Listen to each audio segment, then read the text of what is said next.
नमस्कार दोस्तों, स्वागत है आप सभी का मेरे YouTube channel Mayank study point पे। दोस्तों आज के इस वीडियो में हम लोग बात करेंगे MBA second semester decision science का असाइनमेंट के ऊपर। इस वीडियो के लिए मुझे काफ़ी सारे रिक्वेस्ट आए ईमेल पे, पर्सनल टेक्स्ट पे, मेरे अदर्स वीडियोस पे कि डिसीजन साइंस का वीडियो चाहिए। तो आपके लिए ये वीडियो आ चुका है डिसीजन साइंस का। ये वीडियो मैं सुबह को शूट कर रहा हूँ, आज ही जिस दिन आप देख रहे हो उसी दिन मैं सुबह को शूट कर रहा हूँ। और साथ में ये वीडियो लेट से आने का कारण ये भी है कि मुझे समझ में नहीं आ रहा था कि मैं इसे किस तरीके से प्रेजेंट करूँगा, क्योंकि बेसिकली ये प्रैक्टिकल पेपर होता है। तो प्रैक्टिकल पेपर को डिस्कस करना थोड़ा सा डिफ़िकल्ट हो जाता है। तो फिर भी मैंने सोचा कि चलो इतनी बार रिक्वेस्ट आ रहा है तो एक बार मैं कोशिश करके देखता हूँ, कोशिश करने में क्या जाता है। तो कोशिश कर रहा हूँ, तो यहाँ पर मैं प्रेजेंट करने की कोशिश करूँगा, सारे क्वेश्चन जो है उसे भी डिस्कस करने की कोशिश करूँगा एक एग्जाम्पल के थ्रू कि आप किस तरीके से उसे सॉल्व करोगे। तो चलिए वीडियो में आगे बढ़ते हैं। दोस्तों वीडियो में आगे बढ़ने से पहले मैं आप सभी से एक छोटा सा रिक्वेस्ट करना चाहता हूं, उम्मीद है कि आप उसे फॉलो करोगे। दोस्तों आप लोग वीडियो को देखते हो तो वीडियो को प्लीज़ लाइक कीजिए और चैनल को सब्सक्राइब कीजिए, ये बिल्कुल फ्री है।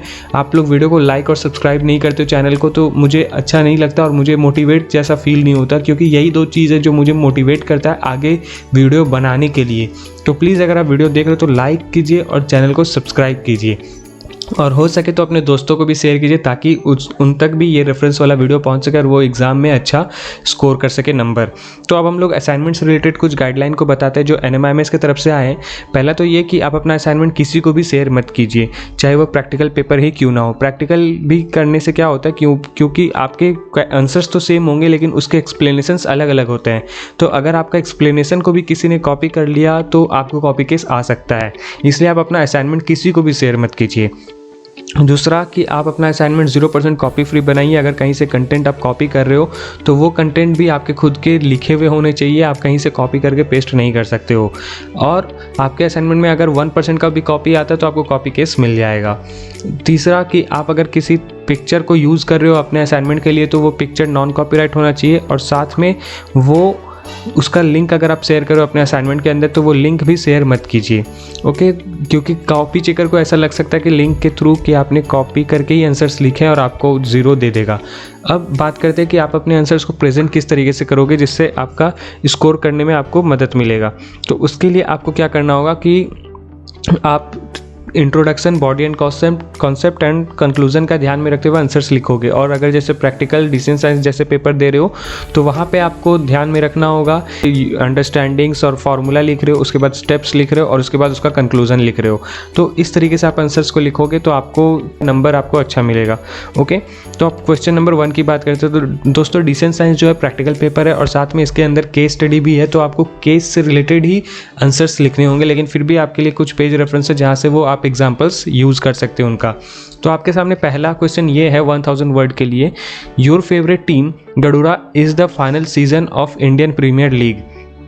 आपका फेवरेट टीम गरुड़ा है जो IPL में फाइनल सीजन में पहुंच चुका है। Raj Kaul an expert has assigned a probability of 60% that Garuda will win based on his study of the current scenario.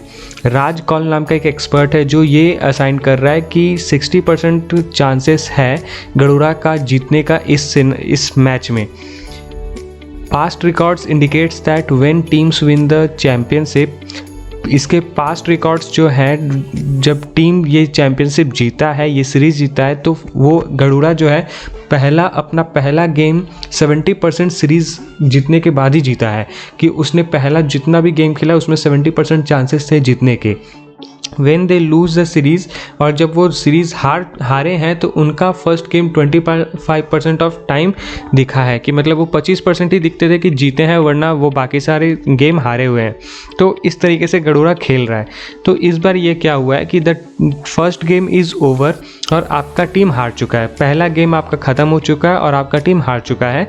What is the probability that it will win the series, और अब आपके पास क्या chances है गरुड़ा के पास कि वो सीरीज़ जीतेगा। अब उसके कुछ नोट्स है। Probability tree diagram is required in this question.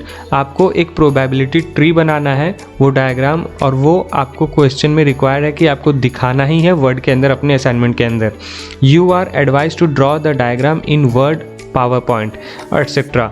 तो आपको ये जो डायग्राम है वो वर्ड में बनाना है, पावर पॉइंट में बनाना है या फिर MS पेंट में बनाना है। इससे ज़्यादा आप चीज़ यूज़ नहीं कीजिएगा। जैसे कि नीचे बताया गया है, do not draw the diagram manually.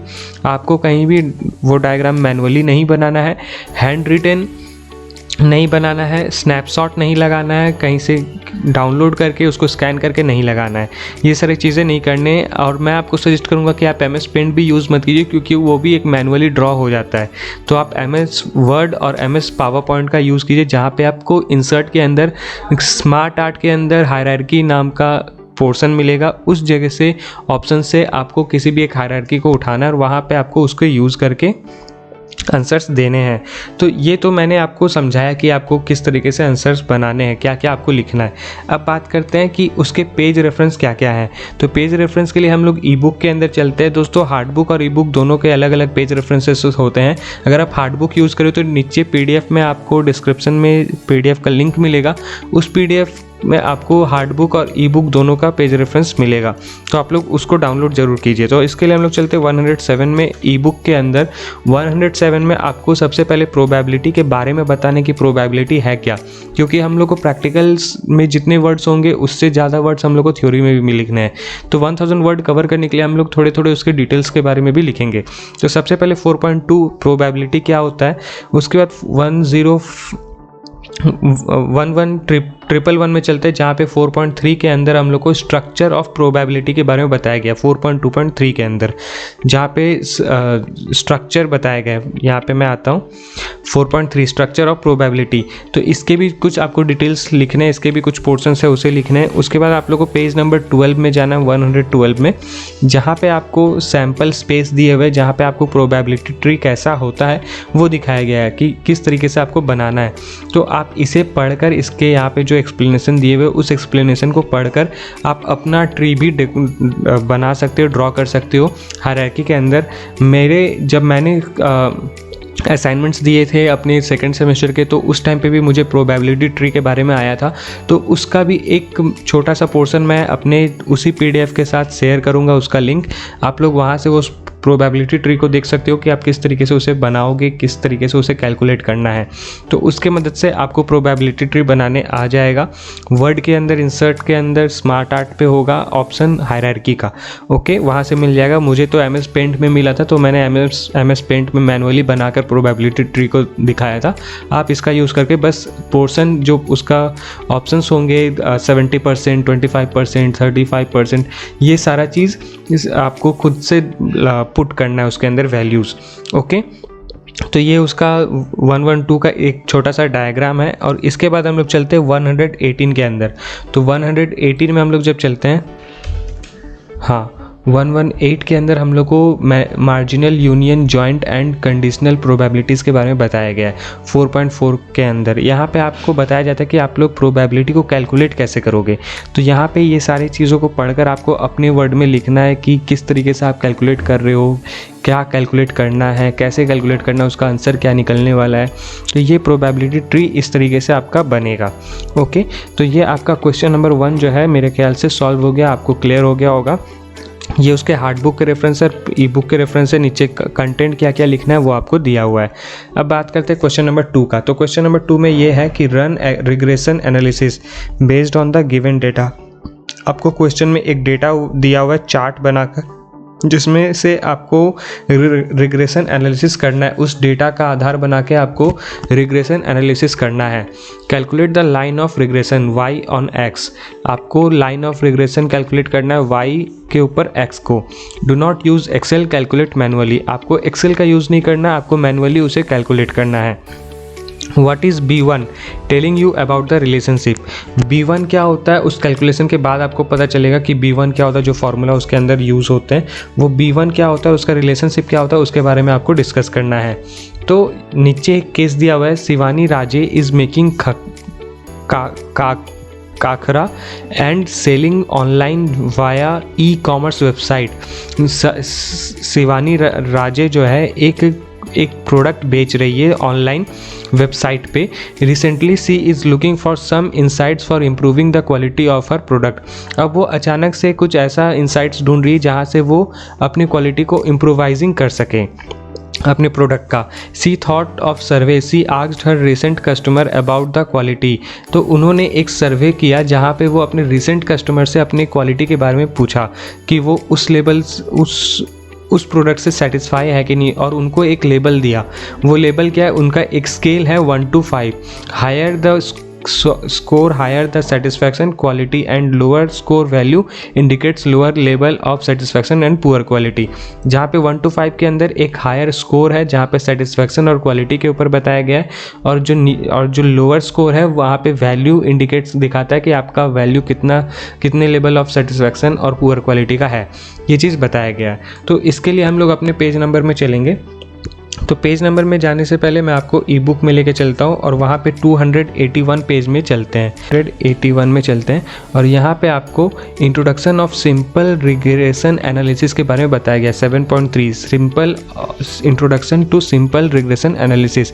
तो इसको आपको पढ़ना है और अपने वर्ड में लिखना है। दोस्तों आप लोग ये भी कर सकते हो कि अगर आपके खुद का बुक का जो NMIMS का बुक है उसमें आपको सेटिस्फैक्शन नहीं मिल रहा आंसर्स में, तो आप अपना एक्स्ट्रा बुक एक्सटर्नल सोर्सेज का यूज़ कर सकते हो, चाहे वो आपके पास कोई पर्सनल बुक हो या गूगल हो। लेकिन कहीं से भी आप कंटेंट लिख रहे हो तो वो कॉपी नहीं होना चाहिए, उसमें आपको अपने वर्ड से ही लिखना चाहिए। अगर वो कोई ऑथर के द्वारा दिया हुआ डेफिनेशन हो तो ही आप उसे कॉपी कीजिए, वरना मत कीजिए। और वो भी अगर जिस ऑथर के द्वारा वो डेफिनेशन दिया हुआ है साथ में उसका नाम भी मेंशन कीजिए, उस ऑथर का नाम, तभी आपको कॉपी नहीं मिलेगा, वरना कॉपी मिल सकता है। तो 281 पेज में 7.3 के अंदर आपको इसे बताना है, introduction to sample regression analysis, और फिर उसके नीचे चलना है 283 पेज में। 283 पेज में आपको determining the equation of regression line के बारे में बताया गया कि आप उसे कैलकुलेट किस तरीके से करोगे, ये फार्मूला का आप यूज़ किस तरीके से करोगे, ये सारा चीज़ आपको बताया। तो इसको पढ़कर आपको पता चला कि मुझे वो फार्मूला यूज़ कैसे करना है। B1 जो है द पॉपुलेशन स्लोप, कि पॉपुलेशन स्लोप क्या है, ये सारा चीज़ आपको बताना है उसके अंदर। ये पूरा पढ़ने के बाद ही आप अपना आंसर लिख पाओगे। और उसके बाद चलते 287 में। 287 में आपको एक छोटा सा एग्जाम्पल दिया हुआ है जिसको देखकर आपको अपना चार्ट बनाना है कि यहाँ पे x एंड y दिया हुआ है, x स्क्वायर है, xy है, y स्क्वायर निकालना है। तो ये सारा जो चार्ट आपको दिया है, ठीक इसी के थ्रू आपको चार्ट भी अपना सॉल्व करना है, मैनुअली सॉल्व करना है और उसे लिखना है। और नीचे वो फार्मूला दिया हुआ है, तो उस फार्मूला के अंदर जो भी आपका डेटा निकल रहा है, फाइनल डेटा, उसको पुट करना है और उसे कैलकुलेट करना है। दोस्तों अगर आपके पास साइंटिफिक कैलकुलेटर नहीं है तो साइंटिफिक कैलकुलेटर का लिंक नीचे डिस्क्रिप्शन में, आप लोग उसे जल्दी से जल्दी ऑर्डर कीजिए और अपना प्रोजेक्ट जल्दी से जल्दी कंप्लीट कीजिए, क्योंकि ये सारे कैलकुलेशन जो है साइंटिफिक कैलकुलेटर के थ्रू ही कैलकुलेट होते हैं और नॉर्मल कैलकुलेटर में उसका आंसर सही नहीं आता है। और फ़ोन में अगर आप कैलकुलेट कर रहे हो तो फ़ोन में भी कई बार होता है कि फ़ोन के कैलकुलेटर्स जो है दूसरे मेथड यूज़ करते हैं, बॉडमास की जगह पॉडमास यूज़ करते हैं, तो जिसके कारण हम लोग का आंसर जो है सही नहीं आता है और कैलकुलेशन भी गलत होता है। तो आपको मैं यही सजेस्ट करूँगा कि आप साइंटिफिक कैलकुलेटर का यूज़ कीजिए इन तरह के सॉल्यूशन पाने के लिए, इन तरह के प्रॉब्लम्स को सॉल्व करने के लिए। तो ये आपका पेज क्वेश्चन नंबर 2 जो है सॉल्व हो जाता है। अब हम लोग बात करते हैं क्वेश्चन नंबर 3A और 3B की। तो 3A में एक क्वेश्चन आता है, calculate the relative frequency based on the following data and using relatively frequency, discuss the data by choosing appropriate graph. अब आपको यहाँ पे एक और डेटा दिया हुआ है जहाँ पे आपको रिलेटिव फ्रीक्वेंसी डिस्कस करना है और उसे कैलकुलेट करना है। वहाँ पे कुछ नोट भी दिया हुआ है कि you may use Excel, Tableau, Power, BI etcetera. आप अलग अलग सॉफ्टवेयर का यूज़ कर सकते हो अपने उस ग्राफ को बनाने के लिए। You are allowed to copy graph, only make sure you follow the general instruction for writing assignment. आप ग्राफ को कॉपी करने के लिए एलिजिबल है, बस आपको क्या करना है कि वो जो भी आपने असाइनमेंट लिखा है उसी असाइनमेंट का ग्राफ, उसी असाइनमेंट से मिलता जुलता ग्राफ होना चाहिए, उससे अलग नहीं होना चाहिए, ताकि आपने जैसे कि आपने किसी को शेयर कर दिया, आपका फ्रेंड उसी ग्राफ को अपने आंसर्स में लगा दिया लेकिन उसका आंसर्स कुछ और है, तो वो नहीं चलेगा। जो आपका आंसर है वही आपको ग्राफ भी लगाना पड़ेगा। तो टेबल की अगर बात करें तो यहाँ पे एक टेबल दिया हुआ है, जैसे कि state name, district name, total MSMEs दिया हुआ है, उसके कुछ डेटास दिए हुए, तो आप इसे किस तरीके से कैलकुलेट करोगे ये हम लोग बात करते हैं। तो इसके लिए हम लोग एक्सेल के अंदर चलते हैं। एक्सेल पे मैंने इसका एक छोटा सा डेटा बना कर रखा है, एक्सेल तब तक ऑन होता है तब तक हम लोग इसका पेज नंबर देखते हैं। तो उसके लिए पेज नंबर के लिए हम लोग यहाँ पे चलते हैं पेज नंबर 33 में। पेज नंबर 33 में हम लोग चलेंगे तो वहाँ पे हम लोग को देखने को मिलेगा रिलेटिव फ्रीक्वेंसी किस तरीके से कैलकुलेट होता है, उसके कुछ डेटाज दिए हुए हैं। तो इन डेटास को आपको पढ़ना है, इनके बारे में पढ़ना है, इनके बारे में लिखना, रिलेटिव फ्रीक्वेंसी क्या होता है उसका इंट्रोडक्शन लिखना है, किस तरीके से कैलकुलेट होता है, ये सारे पोर्शंस लिखना है। और एक्सेल के अंदर अब हम लोग चलते, एक्सेल खुल गया हमारा। तो स्टैट्स के अंदर हमने आपके लिए एक छोटा सा एग्जांपल बना के रखा है जहाँ पे आपको आंसर समझ में आएगा किस तरीके से करना है। तो यहाँ पे देखिए एक एग्जांपल है कि एक क्लास इंटरवल है 10 to 15 का, जिसका फ्रीक्वेंसी 7, 10, 27, 15 इस तरीके से है, जिसका मिड पॉइंट जो है 12.5 है, 17.5 है। वो कैसे आया? तो वो कुछ इस तरीके से आया है कि ब्रैकेट के अंदर 10 + 15 को प्लस किए और उसको डिवाइड कर दिए 2 से, तो हम लोग का मिड पॉइंट निकल गया कि उन दोनों के 10 से लेके 15 तक का बीच का वैल्यू क्या है। ओके, इसी तरीके से सभी के अंदर कैलकुलेट किया हुआ है। ओके, अब बात करते हैं ये 111 कैसे है। तो इनको सम कर दिए, इनको जब कैलकुलेट किए, तीनों को जब ऐड किए तो हम लोग का सम जो निकला वो 111 निकला। वो हम लोग का सम वैल्यू हो गया, फ्रीक्वेंसी वैल्यू।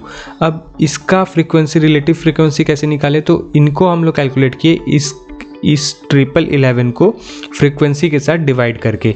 तो देखिए जैसे यहाँ पे दिया हुआ है कि इन दोनों को डिवाइड किए, 1111 को 7 से डिवाइड किए तो हम लोग का आंसर निकलेगा। सेम उसी तरीके से कि 10 को हम लोग 1111 से डिवाइड करेंगे तो हम लोग का कितना आंसर निकलेगा। तो इस तरह से आपको अपना आंसर रिलेटिव फ्रीक्वेंसी का चार्ट निकालना है। और आपको यहाँ पे ई बुक के भी अंदर दिया हुआ है कि आप अपना चार्ट को किस तरीके से कैलकुलेट कर रहे हो। ये जो रिलेटिव फ्रीक्वेंसी आपको यहाँ पे सामने स्क्रीन में देखने को मिल रहा है 2.2 के अंदर में रिलेटिव फ्रीक्वेंसी। अब आपका हो गया कि क्वेश्चन नंबर 3 सॉल्व। तो क्वेश्चन नंबर 3A सॉल्व हो चुका है। अब हम लोग 3B के बारे में बात करते हैं। तो 3B में हम लोग का एक क्वेश्चन है जहाँ पे analyse the following data and show the top 2 district using bar chart. अब आपको ये डेटा को एनालिसिस करना है, जो आपके सामने ये डेटा दिया हुआ है, और आपको उसमें से किसी टॉप 2 डिस्ट्रिक्ट्स को अपने बार चार्ट में दिखाना है और कैलकुलेट, और उनका मीडियन भी कैलकुलेट करना है साथ में। जो डेटा दिया हुआ है उन सारे डिस्ट्रिक्ट्स का आपको मीडियन भी कैलकुलेट करना है और दिखाना है कि 2 सबसे टॉप डिस्ट्रिक्ट्स कौन कौन से हैं अपने बार चार्ट के अंदर। तो इसके लिए 3B के लिए हम लोग चलते हैं पेज नंबर 42 में। ई बुक के अंदर पेज नंबर 42। ई बुक के अंदर पेज नंबर 42 में जब हम लोग आते हैं तो यहाँ पे बार ग्राफ के बारे में बताया गया। 2.4.2 के अंदर बार ग्राफ्स क्या होता है उसकी डिटेल्स आप लिख सकते हो, पढ़कर अपने वर्ड्स में लिख सकते हो, गूगल करके लिख सकते हो, लेकिन जो भी लिखना है आपको अपने वर्ड्स में लिखना है। और उसके बाद पेज नंबर 53 के लिए 59 में चलते हैं। तो 59 पेज नंबर में हम लोग थोड़ा सा स्क्रॉल करेंगे और मीडियन किस तरीके से निकालते हैं वो चीज़ बताया गया कि तो जो भी आपको डेटा दिया हुआ है उसका आपको मीडियन निकालना हो तो कैसे निकालोगे, ये सारा चीज़ आपको दिया हुआ है। और अगर इसे समझना है तो दोस्तों आपको वीडियो जो है लेक्चर्स वाले, जो वीडियो आपके NMIMS को जो टीचर्स पढ़ा रहे हैं उन वीडियो को देखना बहुत ज़रूरी है, क्योंकि वहीं से आपको एग्ज़ाम में भी क्वेश्चंस आएंगे और वो हेल्प करता है आपको। वहाँ पे आपको रियल लाइफ एग्जांपल्स मिलते हैं। तो अभी तक आप लोगों ने अगर वीडियो देखना स्टार्ट नहीं किया तो वीडियो देखना भी स्टार्ट ज़रूर कीजिए। इस एग्ज़ाम आ रहा है, एग्ज़ाम भी बहुत ज़रूरी है आपके लिए, और एग्ज़ाम में ये सब्जेक्ट डिफ़िकल्ट हो जाता है असाइनमेंट से ज़्यादा। तो दोस्तों ये आपका पेज रेफरेंस है जहाँ पे आपको ई बुक और हार्ड बुक दोनों का पेज रेफरेंस मिलेगा और आपको क्या क्या कंटेंट रखना है ये सारी चीज़ें बताई गई है। तो दोस्तों आज के लिए बस इतना ही। उम्मीद करता हूँ कि आप सभी को मेरा वीडियो पसंद आया होगा। तो जाते तो वीडियो को लाइक करें, और अगर आप चैनल पे न्यू हैं तो चैनल को प्लीज़ सब्सक्राइब करें, प्रेस करें बेल आइकन को भी, ताकि आपको हमारे आने वाले वीडियो का नोटिफिकेशन तुरंत मिले और आप उससे मिस ना कर सके। तो मिलते हैं हमारे अगले वीडियो पे, तब तक जुड़े रहें मयंक स्टडी पॉइंट के साथ। वीडियो को पूरा देखने के लिए आपका बहुत बहुत धन्यवाद।